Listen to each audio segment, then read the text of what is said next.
Hi everybody, welcome back. It's Amy. All right, so we're starting a new module on advanced relapse prevention. Now about 3 months ago, we talked about the relapse prevention model. And in the last video that I did, the last video right before this one, I advised you to go back and review some of those videos on the relapse prevention model before watching this video. If you didn't, I'm telling you again that it's really not a bad idea to go back and watch that first and review it. So go ahead, I'll wait. Go ahead, go watch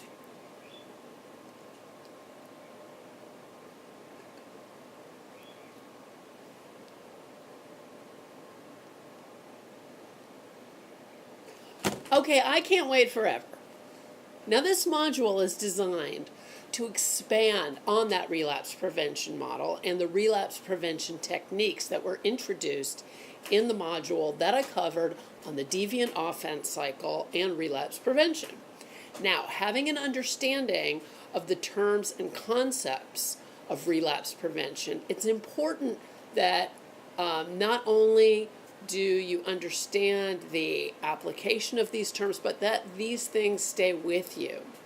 Applying the relapse prevention techniques on a daily basis is really not familiar to you. It's not your first nature. It's not first nature to most of you.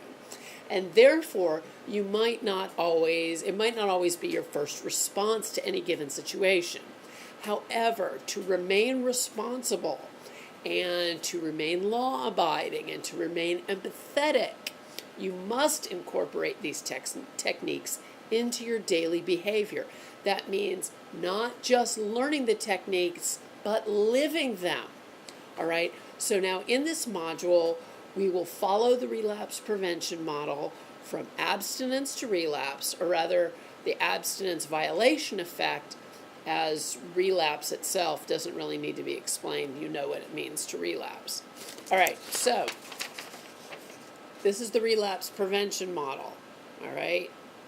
I have posted it before, but I'm going to go over it a little bit.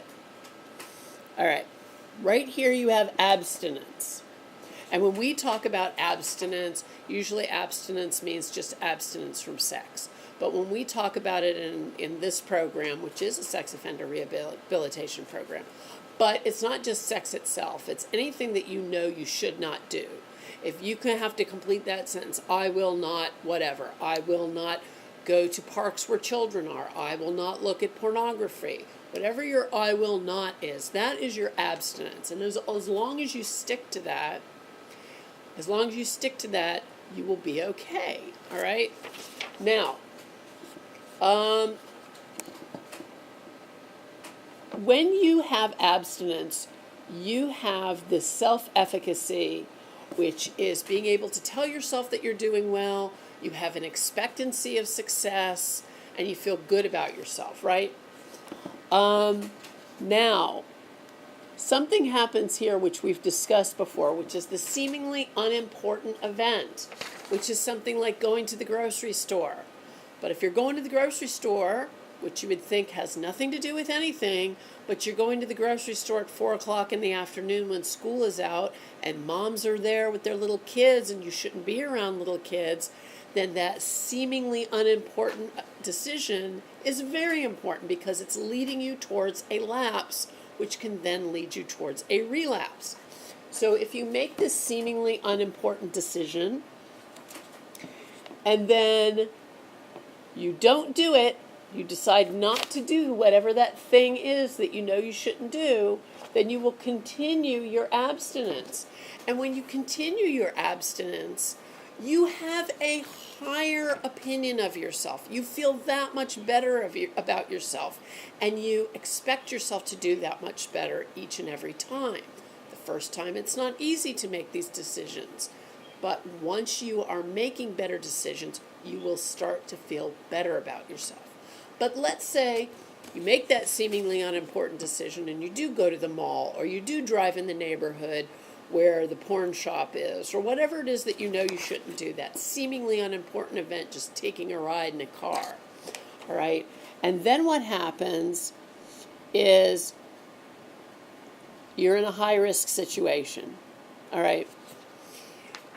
You find yourself in a high-risk situation. You're at a party, and you know you shouldn't be at the party.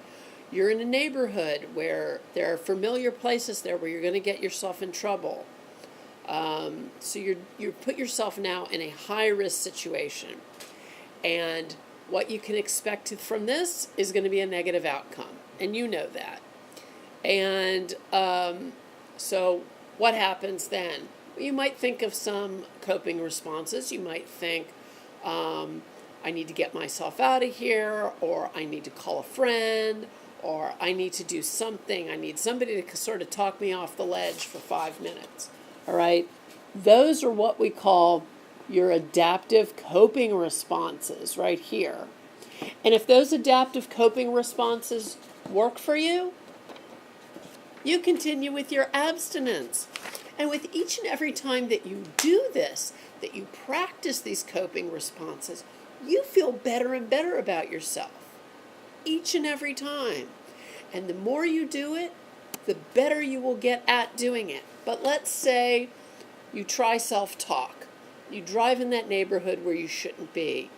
And you try some positive self-talk, and it does not work. All right? So what happens next? What happens next is you're going to have a lapse. All right?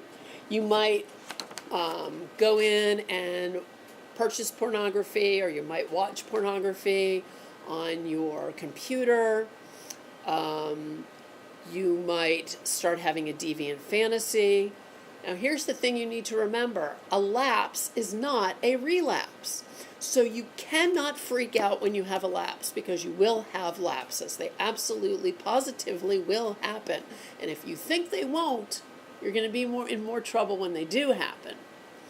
So if you do have a lapse, there is still time to pull yourself out of this. All is not lost. It's very important to remember that, because what happens to people is when they freak out over these lapses and they start to tell themselves they are failures, and they may as well just give in to what they want to give into. What happens is, from this lapse, you have what is called the AVE, or the abstinence violation effect. And then you have a feeling of failure and self-deprecation, and it increases. You telling yourself how bad you are and what a failure you are increases the chance of a relapse. But you still have time to pull yourself out of it when that AVE happens. This is when you have to use a more advanced adaptive coping response.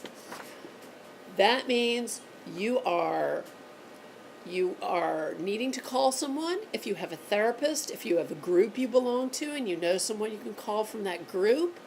If you are in a bad place, let's say you went to a party with a friend and now you realize what a high-risk situation you're in. There's drinking there, there's drugs, there's people you shouldn't be around. You call someone. You call someone to come get you. You get out of there. You call Uber. You do something, but you get yourself out of there. You take whatever step you need to do to get yourself out of this bad situation, all right? Because if you don't do that, what do we have here? Relapse, which means you've exhibited some sexually aggressive behavior. But if you can do it, if these adaptive coping responses work, you can return to abstinence and feel so awesome about yourself that you got to the very edge and you were able to pull yourself back from a lapse. You can see how many steps there are from the very beginning of abstinence to that relapse. There are so many steps along the way. That is why I'm telling you, nothing just happens. There are steps that are taken. There are choices that are made all along the way. So there is literally no excuse for not pulling yourself out of this. All right? Now, in the next videos, we are going to dig a little deeper into advanced relapse prevention Until then, please subscribe to this channel. Please share this video with someone who you think this can help. And feel free to get in touch with me through the channel, through Facebook, through Instagram, through Twitter. I love hearing from everybody. And until I see you next time, or you see me, be well.